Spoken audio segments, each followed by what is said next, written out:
What's up, traders? Matt from the Trade Brigade here doing a technical analysis on ticker symbol AAPL for Apple Inc., of course. On the left-hand side, we have the daily time frame, and on the right-hand side, the 30-minute intraday time frame.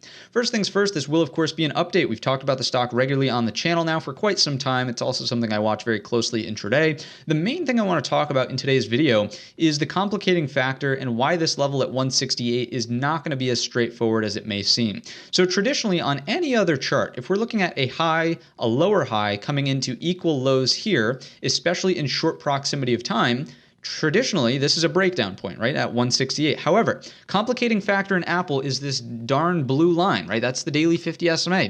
And it does typically provide support inside of Apple. And seeing that we haven't tested it in quite some time, I wouldn't be surprised that if the first touch, again, first touch is always the strongest touch, produces some sort of bounce here. So you can see that we have two conflicting pieces of evidence, right? Traditionally, this sort of H pattern off the lower high equal low sets up a bearish trade. The 50 SMA, on the other hand, produces a bullish bounce. So to me, 168 is going to require some intense patience. Now, there's a couple of things if you're a little bit more of a risk-averse type trader. If you were speculative and looking for a bounce from that 50 SMA, fine, you could go long at 168, but you would need to have the mental discipline to stop out of the trade if we start breaking down underneath it. So be prepared to stop out if it doesn't work against you. Again, it's a more aggressive trade. You may be rewarded for it, but you also may have a chance of being stopped out based on the bearish pattern that we have here, right? So that's one way to look at it. The other way to look at it would be the exact opposite, right? You think that it is going to break down because of the bearish pattern, and you would need to use a tight stop just above in case the 50 SMA does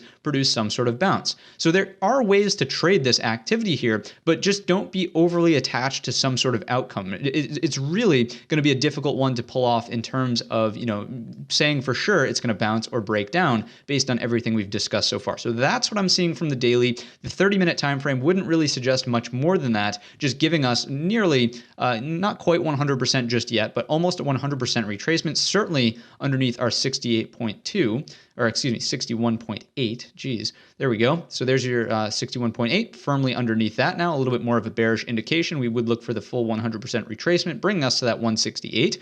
And again, I would just say if you're not comfortable with the direction, if you can't hold yourself to a stop loss on either side, depending on your direction, I just wouldn't touch it. I wouldn't feel bad about just letting this opportunity sort of pass by and waiting for the next valid setup inside of Apple. That is 100% acceptable in any given market. So that's what I've got for you today. I wish I could give you a firmer direction here and be more confident in what I have to tell you, but that's my read of the chart based on everything that I'm seeing. If you enjoyed the video today or learned anything new, let me know in the comments section or by giving the video a thumbs up. Don't forget our main channel is linked in the description. And all of that being said, I wish you a green trading week.